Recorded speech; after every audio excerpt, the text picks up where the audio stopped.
नमस्कार दोस्तों, आज आपका फिर से स्वागत है हमारे इस YouTube channel the way to IAS में। फ्रेंड्स, 2021 में हिस्ट्री का यूपीएससी आईएएस पीटी का जो क्वेश्चन पूछा गया है, इसको हम डिस्कस कर रहे हैं।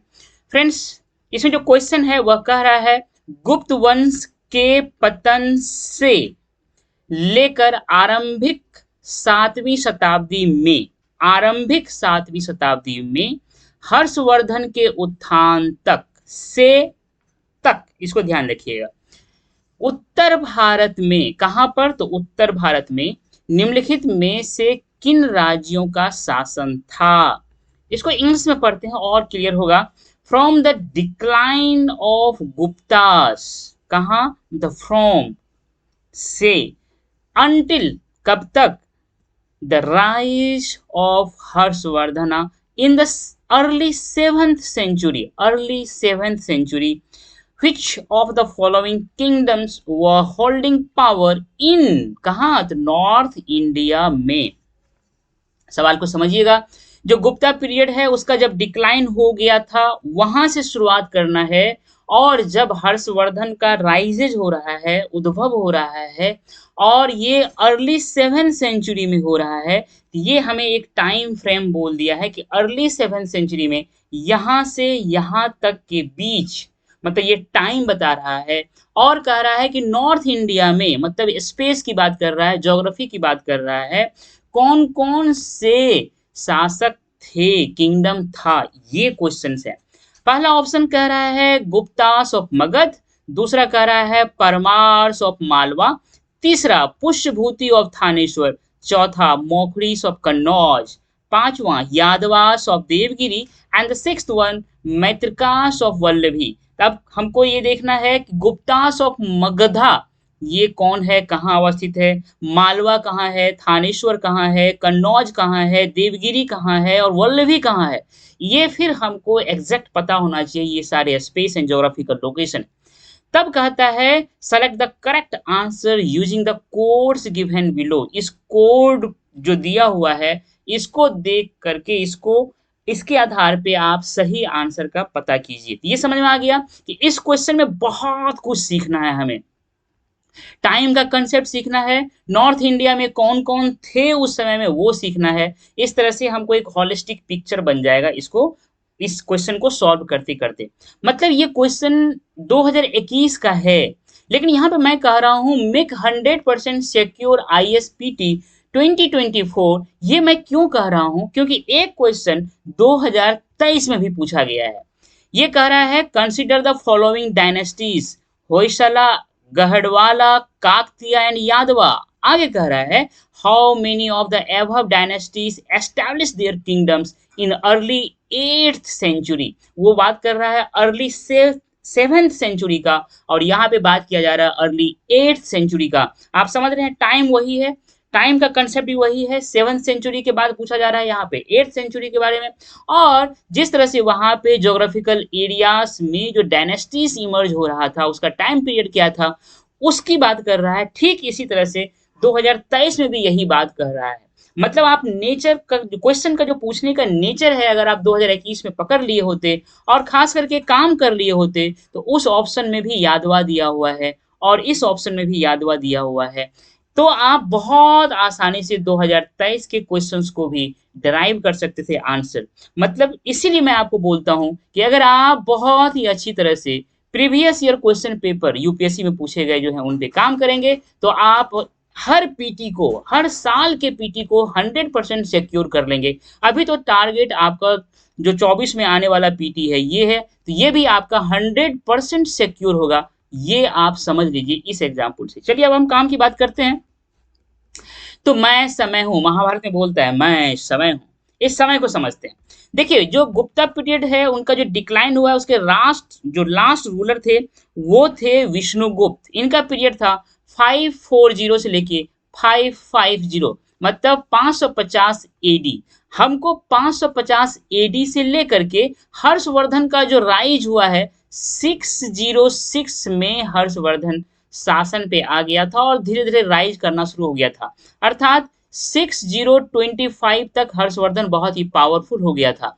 मतलब क्या हुआ यहाँ पे कि 550 से लेकर के टू 625 इस एडी के बीच में हमें देखना है कि इस नॉर्थ इंडिया में कौन कौन थे।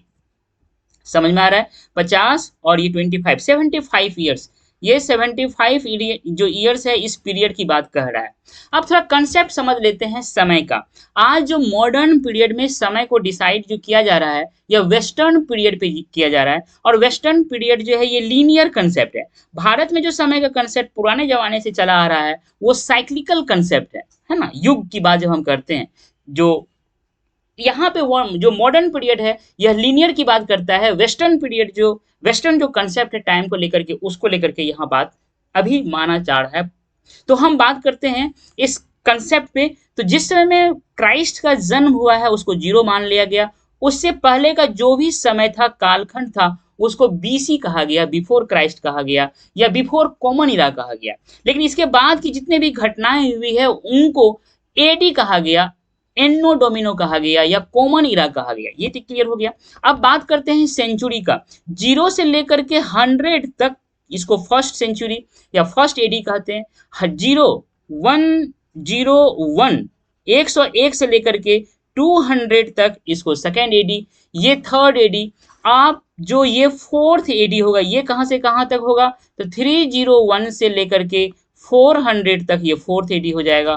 फिर 401 से लेकर के 500 तक ये आपका क्या हो जाएगा? फिफ्थ एडी हो जाएगा। इस तरह से सिक्स्थ एडी हो जाएगा। इस तरह से सेवंथ एडी हो जाएगा, सेवंथ सेंचुरी हो जाएगा। इसी तरह से एट्थ सेंचुरी हो जाएगा। तो हम बात कर रहे हैं इस सेवंथ सेंचुरी की बात किया जा रहा है इसमें, कि अर्ली सेवंथ सेंचुरी तक। मतलब क्या हो गया? 625 तक, 550 से लेकर के 625 के बीच का जो पीरियड है इसकी बात इसमें कहा गया। यहां क्लियर हो गया समय के बारे में। अब सवाल पे चलते हैं। इस पिक्चर को देखिए, यहाँ पे 590 एडी, 590 एडी में उस समय में नॉर्थ इंडिया में कौन कौन से राजवंश डायनेस्टी शासन कर रहे थे उनको इस पिक्चर में दिखाया गया है। तो जो हम कह रहे हैं गुप्तास ऑफ मगधा, इसी को लेटर गुप्ता भी कहा जाता है। तो ये 590 एडी में लेटर गुप्ता था। क्लियर? हाँ है। उसके बाद कह रहा है परमार्स ऑफ मालवा, अभी ये हमारे इस मैप में नहीं दिख रहा है। उसके बाद कह रहा है पुष्पभूति ऑफ थानेश्वर, ये आपका पुष्पभूति दिख रहा है और ये स्थानेश्वर लिखा हुआ है, लेकिन इसको थानेश्वर ही कहा जाता है। तो ये दो दिख गया आपको। उसके बाद है मोखरीस ऑफ कन्नौज, कन्नौज ये देखिए ये कन्नौज है, और मोखरीस ऑफ कन्नौज, ठीक है। उसके बाद यादवास ऑफ देवगिरी, ये इस मैप में आपको नहीं दिख रहा है। लेकिन ये जो लास्ट वन है मैत्रिकास ऑफ वल्लभी, ये आपका ये वल्लभी है, और ये जो एरियाज है ये मैत्रिकास का। मतलब इस टोटल जो 6 ऑप्शंस हैं उसमें 4 ऑप्शन आपको इस मैप में नॉर्थ इंडिया में दिख रहा है, और इसका पीरियड है 590 एडी। मतलब जो हमारा टाइम है 550 से लेकर के 625, इसके बीच में यह चारों डायनेस्टी नॉर्थ इंडिया में अवस्थित है, लोकेटेड है। मतलब स्पेस जो है इसका नॉर्थ इंडिया में हाँ है। उसके बाद टाइम जो है हाँ है 590 एडी में, तो ये चारों थे। 550 से लेकर के 625 के बीच में ये है। तो ये 4 ऑप्शन जो है बिल्कुल सही है इस पिक्चर के अनुसार। अब जरा देख लेते हैं कि दो जो हमारा है उसको भी देख लेते हैं। तो चलिए हम परमार्स और यादवास को देखते हैं। तो ये देखिए परमार्स, यादवा की बात कर लेते हैं। ये आपका यादवा है और देवगिरी है। तो ये जो एरिया है ये देवगिरी का एरिया है, और ये जो पूरा एरिया जो है यादवास द्वारा डोमिनेटेड है, ऑक्युपाइड है। और इसका पीरियड क्या दिया हुआ है इसमें? इसका पीरियड दिया हुआ है territory of Yadavas and Nagavari politics. कब से कब तक? 1200 से लेकर के 1300 के बीच का बात यह कह रहा है। अर्थात जो हमारा टाइम पीरियड है 550 से लेकर के 625 के बीच में, यह यादवा नहीं है, यह यादवा नहीं है, देवगिरी के यादव नहीं है। अर्थात जो फिफ्थ ऑप्शन है ये गलत हो जाएगा।